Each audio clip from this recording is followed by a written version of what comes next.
Welcome back to F-Zero GX. Still sort of recovering from story mode, but today we are doing the 5th and final cup in the game, and it's a pretty fun one, so we'll have something to look forward to today. Today's Grand Prix is the AX Cup. It's not something that everyone has seen, because it consists of courses from the arcade game F-Zero AX.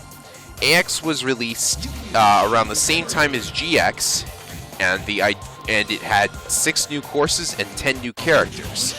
The idea behind AX was that if you plugged your GameCube memory card into the AX machine, you could unlock AX's content in GX by playing AX. Pretty interesting little piece of video game history.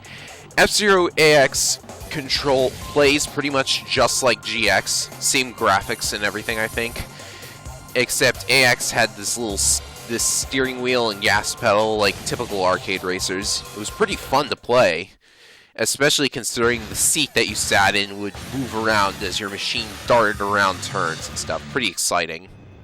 Of course, that made controlling it difficult, but you know. And it's also not something for the faint of heart. Then again, F-Zero isn't something for the faint of heart at all. So the first course is Aeropolis Screwdrive. You might think it's a pretty bland course, and I'd have to agree. It's got, what, 2 pit areas and a single dash plate? It's pretty short. In fact, it's almost as short as Twist Road from the beginning of the Ruby Cup. Now, in F-Zero AX, you actually had to race 6 laps on this course instead of the usual 3. The reason behind that, I believe, is because in most arcades, I think you had to pay 2 credits per race, which would be about 50 cents. So they want you to get the most out of that 50 cents. So they made you race 6 laps in order to pad the length of the race. I don't like that idea. I think it's better to just make a long course and race 3 laps around it instead of repeating the same thing 6 times. But still, since the courses were designed for the arcade gamer in mind, they couldn't put in any big traps or fiendish turns or anything like what the Diamond Cup had. It also means that it's a little more difficult to take first place because the AI isn't going to be hindered by any of the complex turns at all. Overall, however, the AX Cup is significantly easier for the reasons I just described. So this is what people are going to use to get all the characters and endings in Master Mode, and possibly all of the interview questions as well, because it doesn't matter what cup you're actually playing. Only the difficulty matters as far as the interviews and character endings go. I think there might be an extra question for like the Diamond and AX Cup. Next up is an entirely new course, Outer Space Meteor Stream. Pretty nice eye candy going on in the background there with all of the meteors and everything. But, you know, I have to pose the same question I posed for Cosmo Terminal. Why an entirely new setting when you're only going to use it once? Especially for an arcade game where I would think you'd want to show off the most memorable settings from F-Zero, like Big Blue or Silence. But still, I actually like Outer Space. I think the course is fun, and the music is pretty nice too. So I like this. What I'm saying is, I like this better than Cosmo Terminal.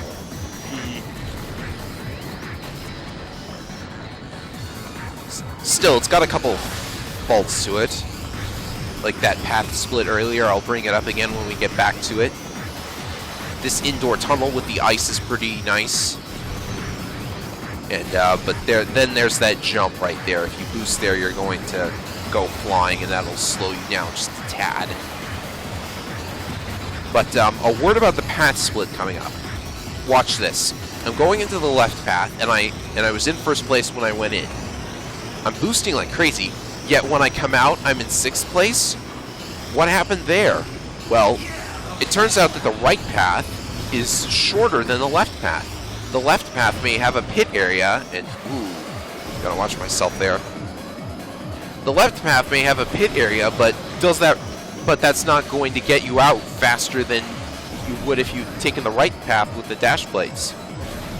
So it's better overall, I think, to take the right path on all 3 laps, or maybe at least the first and third laps. Something to note if you ever come across an AX machine down at the arcades, but this is actually a 4-lap course in AX. Not really sure why. There's not a whole lot of difference between 3 and 4 laps here. Still a pretty cool course. Although I'm not exactly happy about the Bloodhawk coming up from behind me and preventing me from taking second place. Oh no, not another Port Town. You selected Port Town for the arcade game. How could you? This is my least favorite Port Town course in the entire game. It's another one of those outer cylinder things, like with Cylinder Knot, the Firefield course. But this one is worse in just about every way. Or maybe I'm just saying that because I couldn't handle the controls of the arcade game. They're a whole lot different from a GameCube controller, believe me. Not all of the buttons are readily available for you. No, the problem I have with Cylinder Wave here is that I just completely missed the pit area because I was on the wrong side. That isn't exactly nice. This isn't either. Check this out. A path split on a cylinder. Makes perfect sense to do that. Selecting the right path is more difficult than it ever should be. Although I suppose with a little practice you could handle it just fine.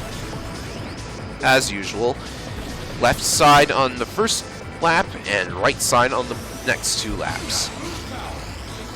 Also, it's pretty difficult to fall optimally when it's pretty difficult to land optimally on that fall there.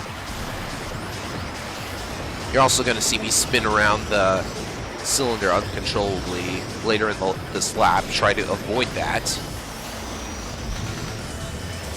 Yeah, like that just now. Fortunately, I landed on the side with the pit area, so we're all good. I've never once gotten first place here on Master difficulty or in the arcade. It just doesn't sync well with me, and things like that happen. Still, this race right here actually ended pretty spectacularly, so keep your eyes open.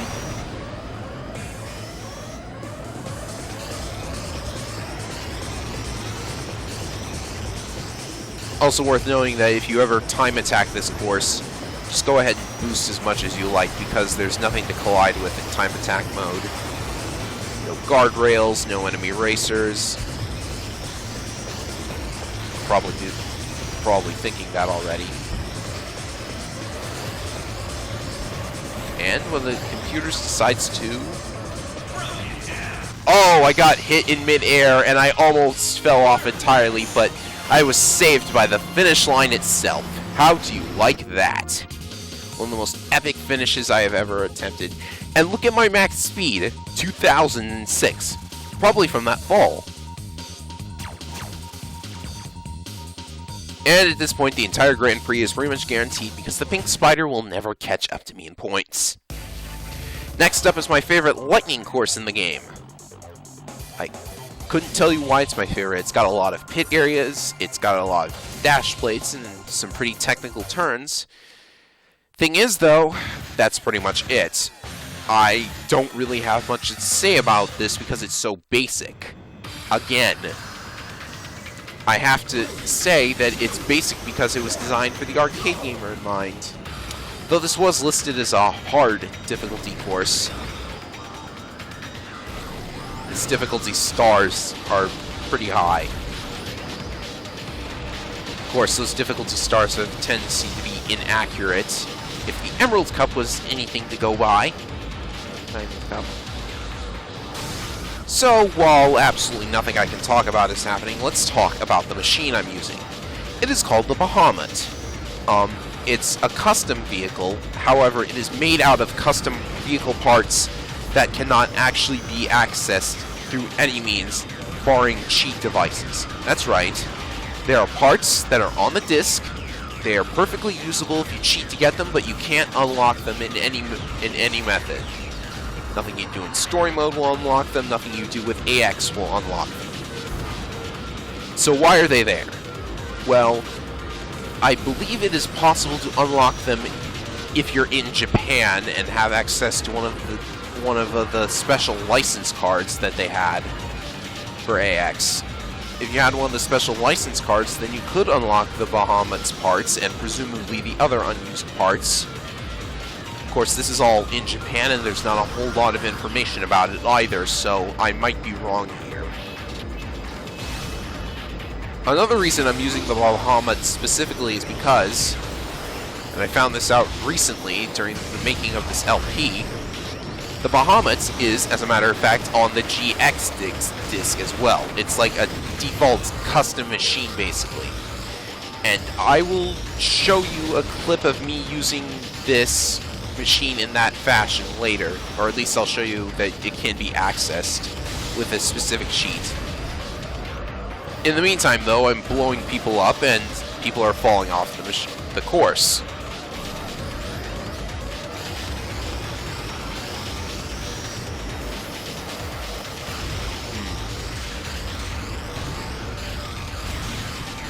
I suppose it's worth noting that back in Screwdrive, the Wonder Wasp won the race, even though the Wonder Wasp sucks. There's a couple joke machines in this game, and oddly enough, one of the racers introduced in AX is one such machine. The Silver Rat, if you're wondering. In fact, come to think of it, only one of the new machines is actually of... Okay, maybe two of them. Only 2 or 3 of the 10 machines introduced are of any value whatsoever, though I think that's because the cast is just so huge that that when you're playing this game, you basically latch on to one specific machine that you like and look at everything else and say, oh, it's just not as good, but the Silver Rat does suck. It's probably the worst in the game, even considering the really horrible custom machines you could come up with if you experimented enough.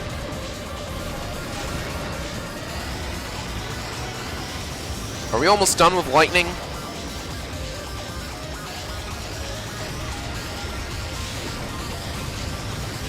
No? Okay. It's also worth noting that Lightning is the only setting introduced in GX to return in a later F-Zero game. Yeah. I don't know why... I kind of really want to know why GP Legend and Climax don't use Green Plant or Casino Palace, because those were fun settings. Well, I suppose I was... Oh, the rival machine got me. Really got me there.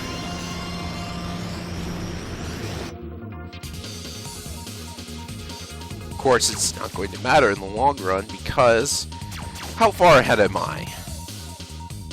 About 70 points, so no matter how badly I do in the final race, I could not possibly lose the Grand Prix. Rather unfortunate. We're closing things down on Green Plant, which is very nice. Spiral's a pretty fun course for the same reason Thunder Road was. Plenty of pit areas, and lots of ice and other things too. Basically using the obstacles in a good way.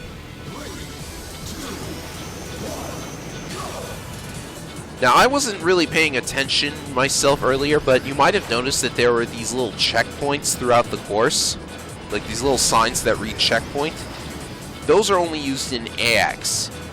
When you cross one... Oh, well, basically, the races in AX had a time limit just to make sure you weren't hogging the machine. But crossing the checkpoints would extend the timer. Also, finishing a lap would cross the timer, because Screwdrive and, I think, Outer Space as well did not have any checkpoints. See, this is what I mean. There's a checkpoint right there. Of course, it doesn't matter for GX.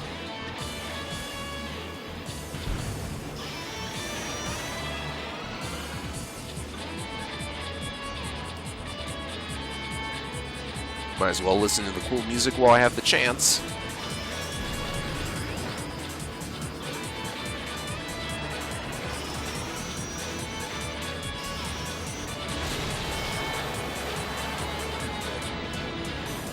Oh, here they come behind me.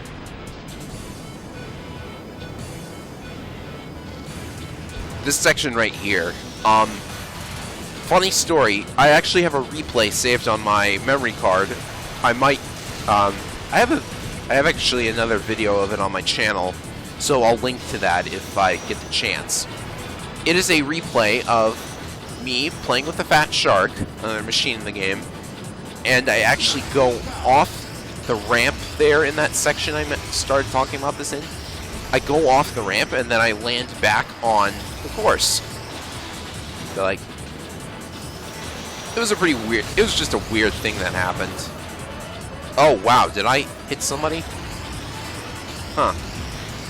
You can actually still hit the corpses of dead machines. And when you do, it acts like a landmine, basically. Except you take less damage.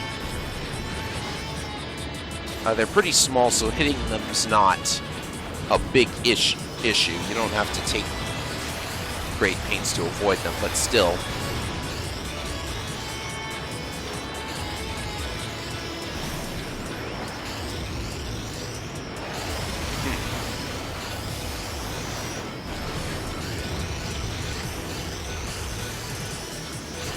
I suppose it's worth noting that the Bahamut is actually a decent machine. It is most likely not a Final Fantasy reference, in case you were wondering. I handled the ice section here pretty poorly. As you can see, my speed dropped to about 700 kmh. That's not how you handle an ice section.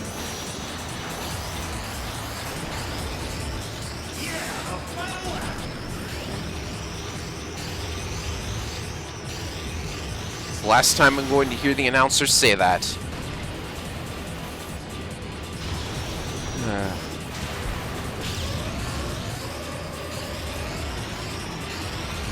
Oh, that's the sound of the computer exploding. Okay.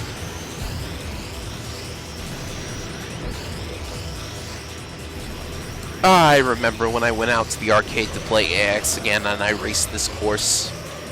Came in second place. Yeah, so close to first.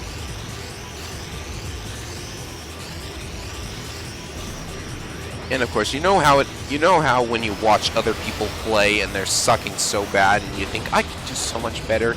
I had an experience like that where somebody was playing AX and they never boosted. They never boosted.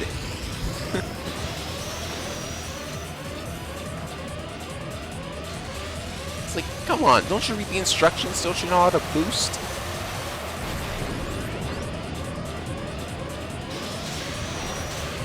Yes, I'm out of things to talk about, but we're almost to the end, and if I hadn't messed up right there, I might have had first. Then again, they were pretty far ahead of me, so who knows.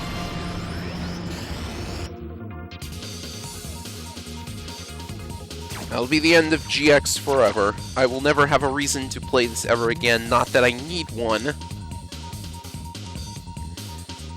But, you know, eventually it gets to the point where there's what else is there to do now that I've beaten the Master Grand Prix with all 41 characters. And yes, I have. Well, there's still 2 story mode missions that I never beat very hard on.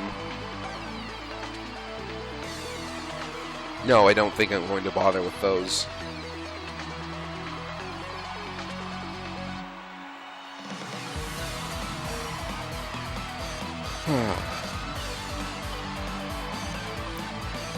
You know, it's been mentioned to me that one of the reasons that they haven't made an F-Zero game since 2004's F-Zero Climax is GX is basically like the greatest racing game ever.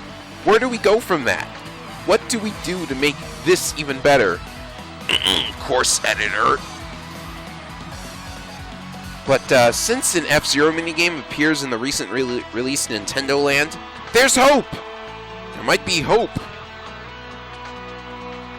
Of course, I also heard that Shigeru Miyamoto doesn't like GX, which would be, you know, kind of silly. What's wrong with Sega and GX? Mr. I'm going to remake Wind Waker in HD, not Majora's Mask. Of course, oh, I'd better stop right there before we go on a tangent.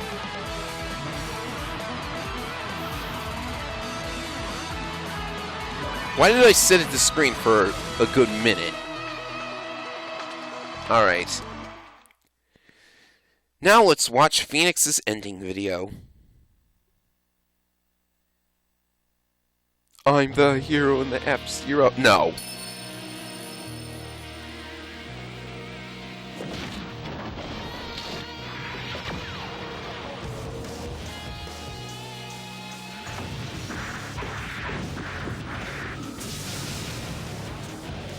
Top spin doesn't suck.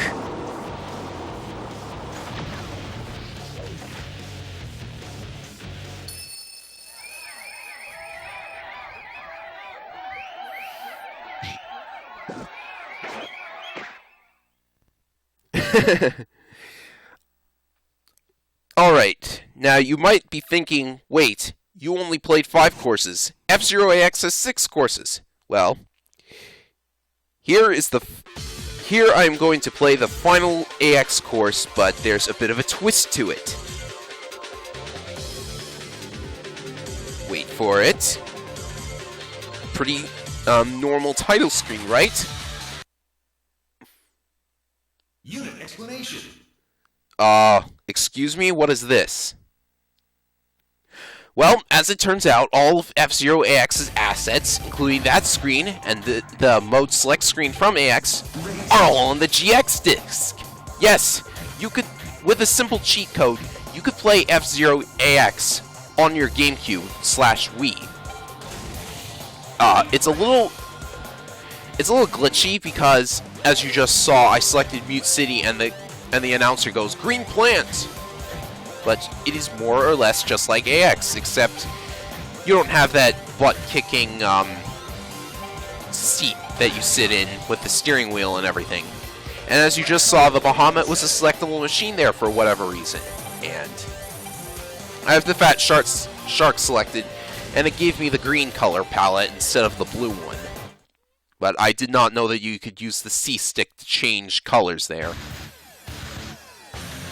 So basically, this is going to be just like AX. As you can see, we are racing 8 laps now on Mute City, and there's a time limit and everything. It's missing a couple things from AX, like obviously you can't use the license card or anything else. But it is more or less AX on your GX disc. It's pretty strange. So, about Mute City Sonic Oval itself. You probably noticed by now, but it's exactly like Story Mode Chapter 1. Except without the capsules and everything. So, it's kind of, it's a bit of a disappointment, but I don't know why the roulette wheel from Casino Palace is there, but... So let's make this a little more interesting. Remember the snaking trick we used to cheat at Chapter 7? Here's what happens if you try it with the Fat Shark. Yeah, the Blue Falcon was going at about 1600 kmh while it was snaking. The Fat Shark can go up to 2000 or so. Ain't that beautiful? The Black Bull is a little less good at snaking than the Fat Shark is, but it's still, like, hilariously overpowered. This is what people are going to use in their speedruns, no doubt. Well, they're non-cheating speedruns. So, yeah, compared to Screwdrive, this is really repetitive to be doing 8 laps on. We'll be through with the course soon, though. And obviously I'm going to get first place here, but normally there would be a little ending scene with in F-Zero AX where it plays Captain Falcon's theme along with clips of your character in front of the big audience, like at the end of a regular Grand Prix. But with that, F-Zero GX is done and over with. I would like to take this moment to thank my viewers for following me through my Let's Play of my favorite racing game of all time, and I hope you'll stick around for Maximum Velocity, GP Legend, and Climax, because I am going to play those as well. I can't say that I like those games as much as GX, but that's probably to be expected because they're Game Boy Advance games. You can't really compare that to the awesomeness of GX, but stay tuned for those. I'm Efren225. And I wish I had a more catchy ending hook. See ya.